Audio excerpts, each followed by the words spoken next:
Hi, my name is Mike St. Lawrence, founder of SalesGym, and thank you for tuning in to this webinar.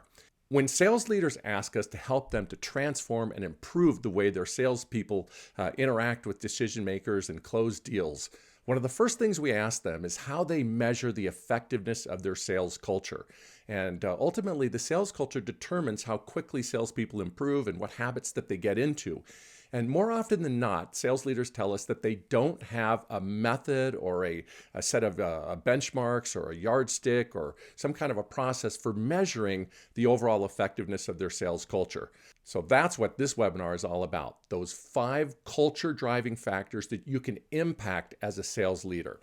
In this webinar, we're also going to demonstrate how a frontline sales manager, coach, or trainer can interact with a salesperson and have a coaching experience quick in 5 to 10 minutes that has real impact on how they interact with decision makers. So you're going to want to see that. We'll also look at some practical steps you can take to improve your sales culture, and we'll be taking questions from you as well. So I've got Dean Ray, one of our top sales coaches here at SalesGym, helping me with this webinar. And Dean, would you please introduce yourself and tell people how they can contact you with questions? Hey everybody, my name is Dean Ray and I'm a coach here at the SalesGym. I'm really glad of you to all join us. Happy to have you guys here. As you're watching, what I'd like you to do is just leave us any questions or comments you might have on some of the things you're hearing Mike say. That way he gets a chance to react to them and help fill in the details that maybe he would have missed otherwise. So just pass those comments along, let me know, and I'll get those to Mike. Thanks, Dean. And as questions come up, he'll bring them into the conversation and we'll respond to them. All right, let's take a look at that first culture driving factor. And it is, does your sales team have a shared sales methodology that your salespeople and your sales managers understand and are able to practice and execute? You know, nearly all sales organizations have some form of new hire training that exposes their sales team to some basic sales and influence principles. And most of the better sales organizations have quarterly or yearly sales get-togethers where, speakers and new sales ideas are brought up. And that stuff is all great. But the key is does everybody understand a sales methodology that is effective and follow it and practice it so they can get to mastery? And what we found is that most sales organizations don't have that.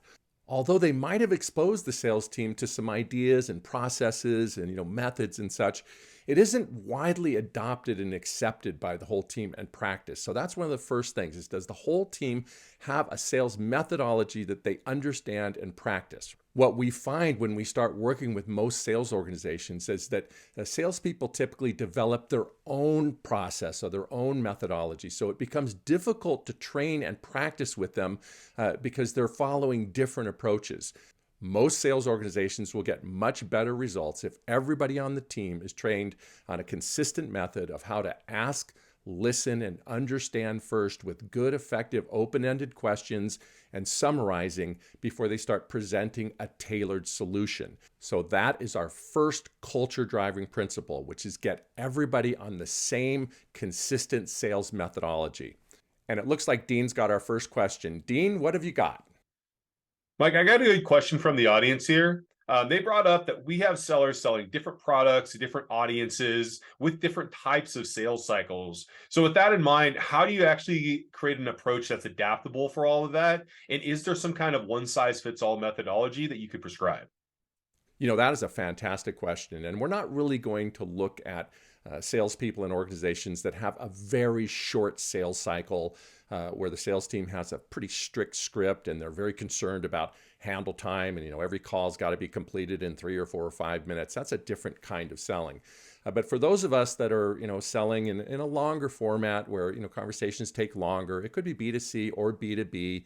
Oftentimes it takes more than one conversation. The selling principles are pretty consistent. They certainly need to be tailored to the organization, but there are some basic principles. Number one is obviously you have to learn how to control the conversation so that you're asking, listening, and understanding before you start presenting and tailoring your solution.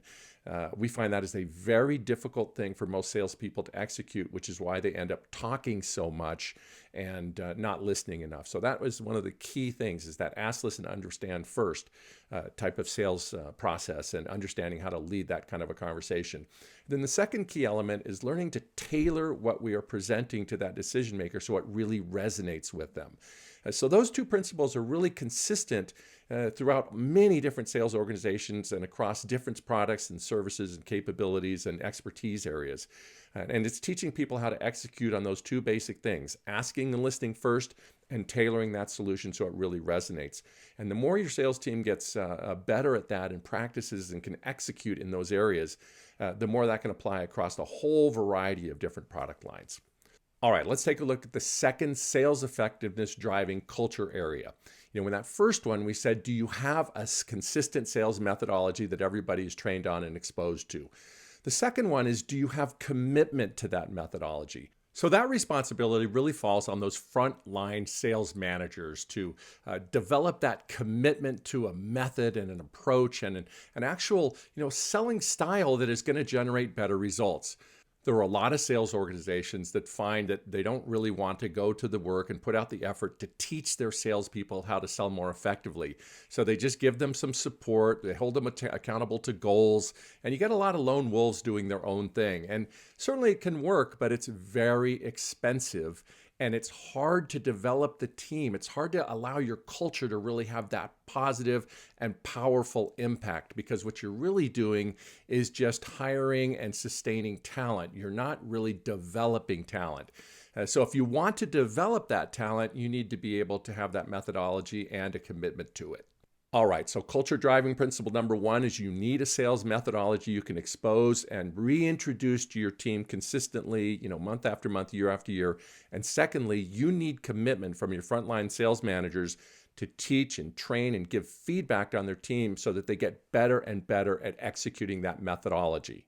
Now, that brings us to our third culture driving element, which is, do you have a practice system that your sales managers can learn and execute with their salespeople? And we find that very few sales organizations have this. They kind of leave it up to the frontline sales managers to figure this stuff out. And oftentimes they don't have the tools. They don't know how to practice with their sales teams. They don't understand what a practice drill is. They weren't managed in such a way where they practiced much with their manager, so they just don't know how to do it. And as a result of that, most of their interactions with their sales team is around numbers, is around metrics and performance areas and goal areas, and that strategic element of coaching, which is important, but it doesn't have that much impact on what we call that sales fluency, which is what are your sellers saying when they're sitting down with decision makers. So you need a practice system, and that practice system is no different than the way that a sports coach approaches improving the performance of their athletes. They have a practice system, they have a practice field, they have tools, they have drills, they have ways of measuring and reporting progress. And so this is a key element, is to install a practice system so that your sales managers, your trainers, your coaches can learn it. And ultimately your sales team learns how to practice together. So if you don't have that in place, chances are your sales culture does not have the strength or power or overall potential that it could have. All right, it looks like we've got another question coming in from Dean. What have you got? I got a question, and it's coming from more of a people perspective here. They said our managers, they have full workloads already. They were really hired to manage people, and that training's not really in their skill set. It's not something they've focused on in their careers. So with that in mind, is it realistic for us to expect them to be able to step up and do this type of training? And I think that's a fair question. And one other part of that they ask is, even if we did train them up, even if we did give them that skill set or they had it innately, where are they going to find the time to actually get that training done? That is a really good question. And the fact of the matter is that if your sales coaches, those frontline sales managers, don't have the ability to run short, quick, effective sales drills, they are really handicapped in terms of building their sales team. What we've found at SalesGym is when we start working with companies on these projects, oftentimes their sales managers are ineffective at coaching, but we find they can really learn it. Most sales managers have never been exposed to how to sales coach the way that sports coaches coach. So if you teach them how to conduct drills, how to build their sales team's ability to communicate their sales differentiators and value proposition elements, show them the different ways to approach open-ended questions, listening and summarizing, and how to actually tailor your message so it resonates with decision makers and what matters most to them, identifying those resistance factors. These can all be built into drills that most sales managers at any rate can learn to practice. Certainly there are sales leaders that don't have the aptitude to become good at conducting sales drills and practicing with their sales team. But the good news is that most sales managers do have that ability. And interestingly, they're eager to learn it and apply it with their sales team because it's a very effective way to improve their overall results. All right, let's take a look at that fourth sales culture effectiveness driving area, which is anyone coaching the coaches on how to become more effective with their sales team? And this is an area that most organizations just do not address. That is, you've got your frontline sales managers that are expected to work with their sales team, but is anybody really coaching them on how to do it? Sales leaders are typically pretty good at holding frontline sales managers accountable to numbers and goals and pipeline and projections and all that kind of thing. But in most cases, sales leaders don't really work with their frontline managers on how to develop the skills of their sales team.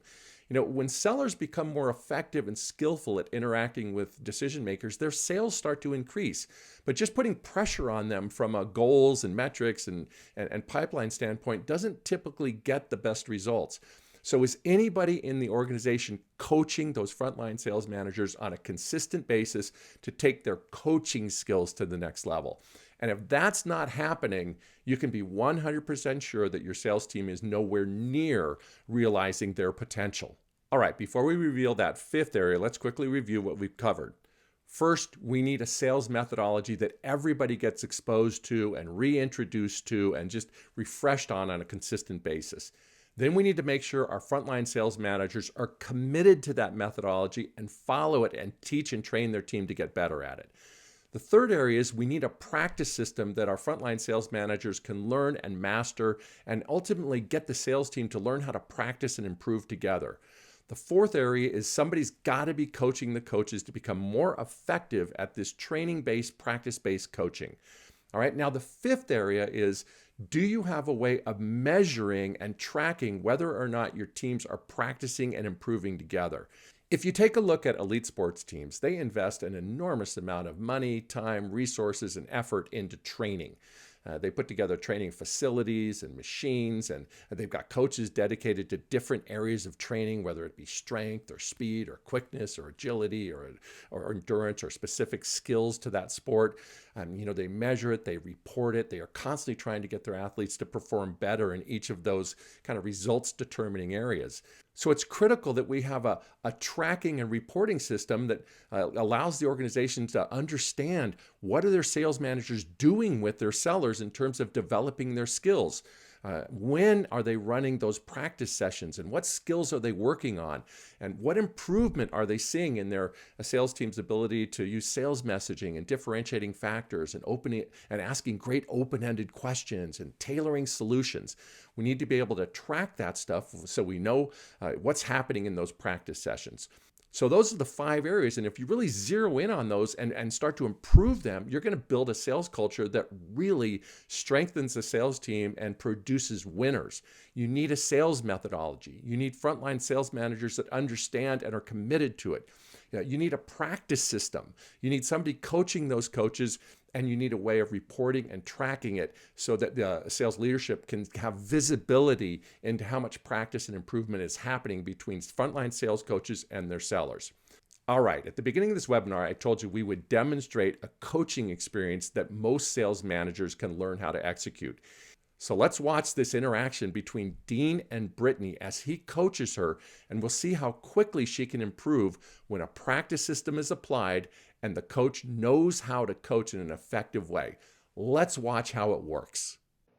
All right, so Brittany, what we're going to be working on today is really how we differentiate ourselves and how we develop more powerful value propositions when we're talking to prospects. And today we're talking about high net worth prospects, particularly investors and business owners. So with that in mind, just kind of curious who's coming to mind that you think would be a good fit for our practice today. Yeah, this is really great timing. I actually have a meeting tomorrow with Kevin. He owns a local law firm. We've been having a lot of conversations and just can't quite get him in the door. He has a lot of questions. And so I'm really looking forward to maybe practicing with him in mind. Okay, good to go. So we'll imagine that I'm Kevin, I'm that local business owner, and that you already know me a little bit, but you're really trying to make some progress with me today. Now, what I want you to do is respond to me as if I'm Kevin, and I'm going to tee you up with a question. So remember, I'm Kevin, and just respond to me naturally. So here's my question for you, Brittany. There's a lot of different financial advisors we could work with out there, and one thing I'm curious about is what is it that you're doing differently whenever it comes to working with business owners like myself? Yeah, that's a really great question, Kevin. Something that I think our team does really well is we focus on having a financial plan and a strategy in place so you can feel really, really confident about your future. It's actually something I'm really passionate about. It's one of the things that I think helps set us apart, that we really do help get that plan in place that gives you every confidence in the world. So there's a lot of services and products out there that we can talk about in the process of that, but really I recommend that we get started with a financial plan. All right, Brittany. So good job pointing in the direction of getting them going with a financial plan. It sounds like you definitely care. And this next go around, what I'd like you to do is pop out a few distinct elements of what it might look like to plan with a business owner for their future. For example, let me give you a little demo of how it might sound. So if I were to get that question from Kevin and he said, Dean, what are you doing that's different than other financial advisors? Might sound a little something like this. So, Kevin, I'm really glad you asked me that question. It gives me a chance to point out a few distinct things that business owners have told me makes a huge difference when it comes to working with us versus other financial advisors. And the first thing is the fact that we actually have worked with business owners in the past and we understand their needs. A lot of the people I work with say that traditional financial advisors simply don't understand their goals and their concerns because they're a lot different than a lot of other employees who maybe don't have those responsibilities or those ebbs and flows that a business owner does. The next piece is the fact that there aren't conflicts of interest. They said in the past they've worked with financial advisors who they truly didn't trust their advice because they didn't trust where their incentives lied, and they felt like there was always a conflict in the investments they promoted versus what the business owners thought they should be investing in. And then finally, and this is probably the most important thing, and it's definitely the thing I hear most often, is business owners tell me they're really concerned they're going to outlive their nest egg. And so they want a financial advisor who has a plan in place that gives them confidence that these investments that they're making are going to sustain them through the entirety of their retirement. So that's what we're hearing when we talk to other business owners like yourself. And I'm curious from your perspective, Kevin, what is it that you're looking for whenever it comes to your financial advisor? All right, so what stood out there as I was going through there, Brittany? Oh, wow. That was so good. Gosh, let's see. So there were those 3 points. I really liked how you had 3 points instead of one. I do think that they kind of tied back to that financial planning, but you really elaborated in a way that makes it stand out and sounds different from what other financial planners might be doing, which is great. You also had a really good question at the end. I liked that. I think sometimes I give my spiel and then I just kind of sit there. It can be a little awkward waiting for someone to respond. So I like the idea of having a question to keep the conversation moving forward. And then you really brought in, hey, we've worked with other business owners before, which is true. Like myself and my team, we've sat down with a lot of local business owners. I think that's how we actually got Kevin referred to us, so there's a lot of people out there who love what we do. I like the idea of relying on them and what they've said rather than just me and my opinion. Yeah, that's exactly right. Those are a few things I was hoping you'd notice in there. So in this next example, what I'd like you to do is pop out some distinct elements you plan on helping Kevin with. Share what you've been hearing from other business owners so he knows it's not your opinion. This is actually people just like him sharing their opinion. And then try to end with that nice open-ended question to really kick off a great conversation. So you ready for that next round? I think so. All right. So again, imagine that I'm Kevin and I'm teeing you up with this question and respond in kind. So Brittany, just kind of curious, you'd mentioned that you want to work with me and that, you have experience working with business owners, but I'm just trying to understand from your perspective, like, why would I want to work with somebody like you? What are you doing that's different than other financial advisors out there?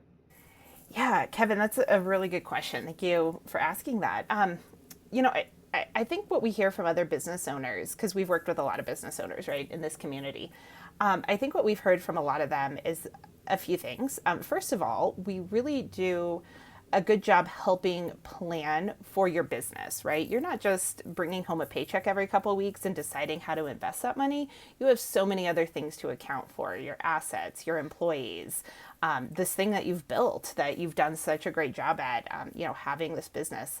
And so we actually really understand the specific needs that you have as a business owner. And so when we make a financial plan, we're helping to account for all of that.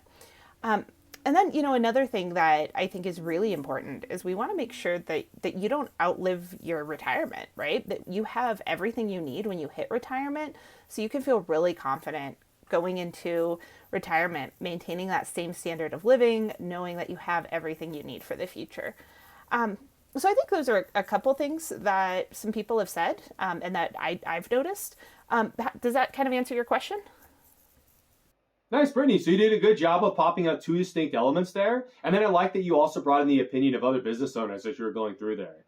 And my challenge for you next go around is to tie in maybe one more value proposition while kind of following that same format, and then end with a strong open-ended question. So let me give you one more example, and then we'll send it back to you for another shot at it. So if I were to get that question, it might sound a little something like, Kevin, I'm really glad that you brought that up, and it gives me the opportunity to talk about some of the work I've done with other business owners, much like yourself.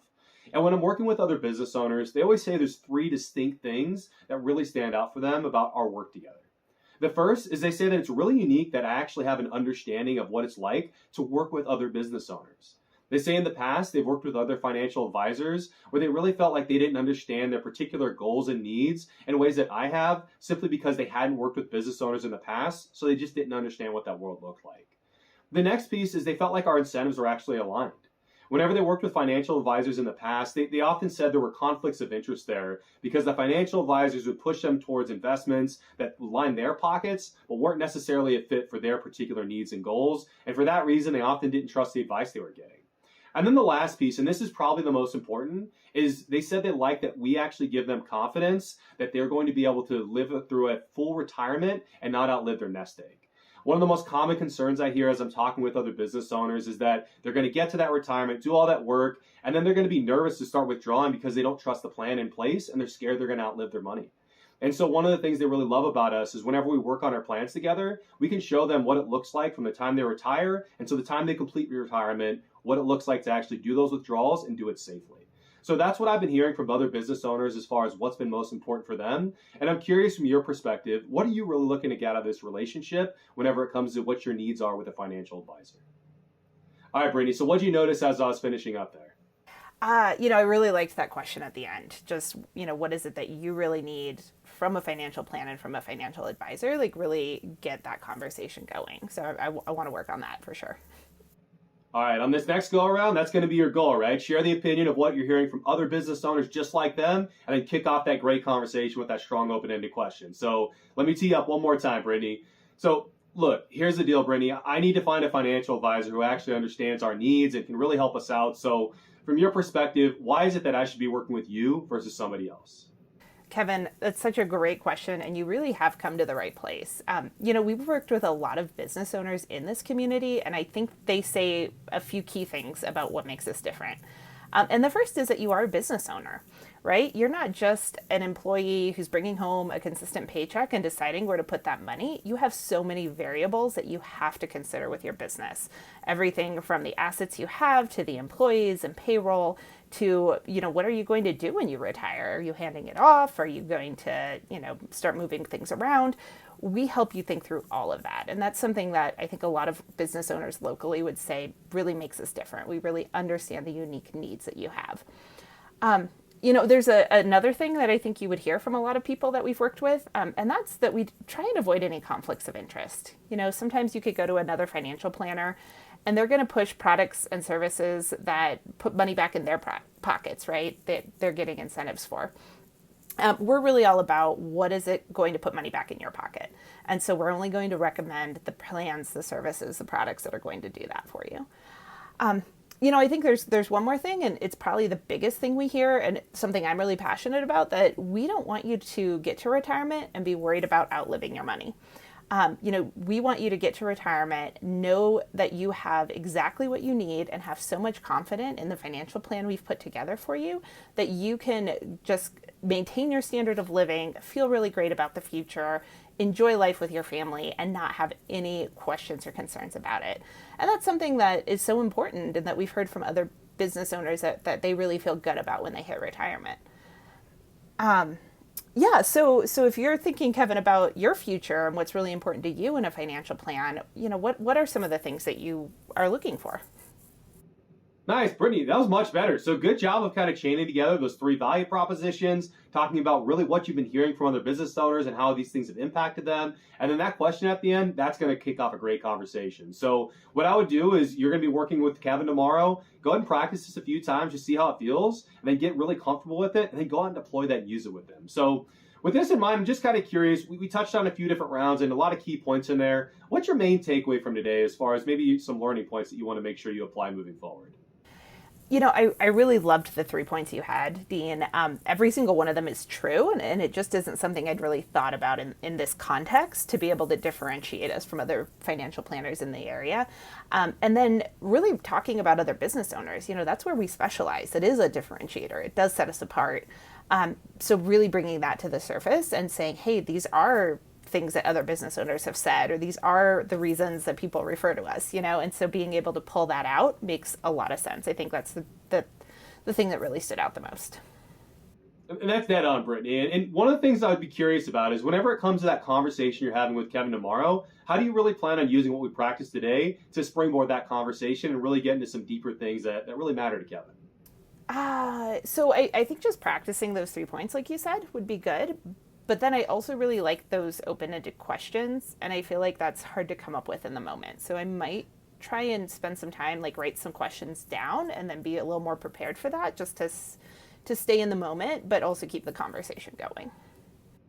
That sounds great. So what I'd like you to do is go ahead and do that, practice it a few times, use it with Kevin, and then next week when we come back together, just share how it went and what you learned from that.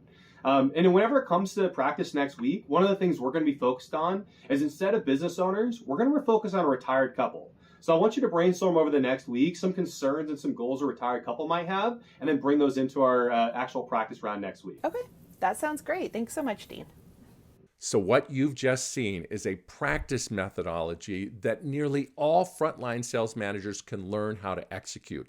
And when they learn these kinds of drills-based practice around not just sales messaging, but asking better questions, summarizing, tailoring solutions and such, and they start doing this on a weekly basis, investing 2-3 hours a week into practicing with their people, one-on-one or in small groups or in their sales meetings, what happens over a period of months is the team really starts to improve.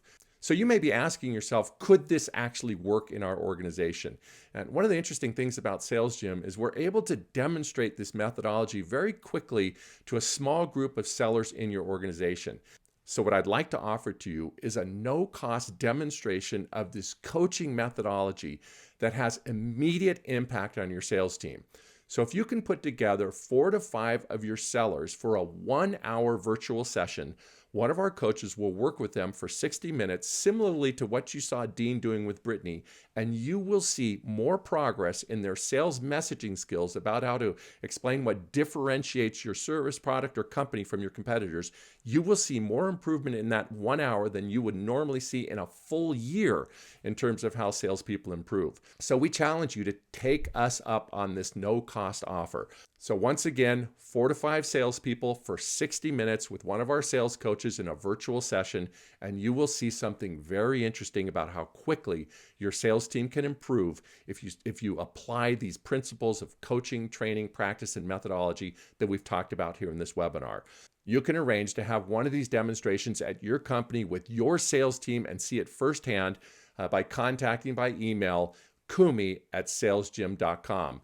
And if you'd like to get a free copy of our latest book, How to Influence, once again, just email Kumi and ask her for a free copy, and we'll make sure to send those out to you. So I want to really thank you for tuning into this webinar, and for those of you that ask questions, we really appreciate it.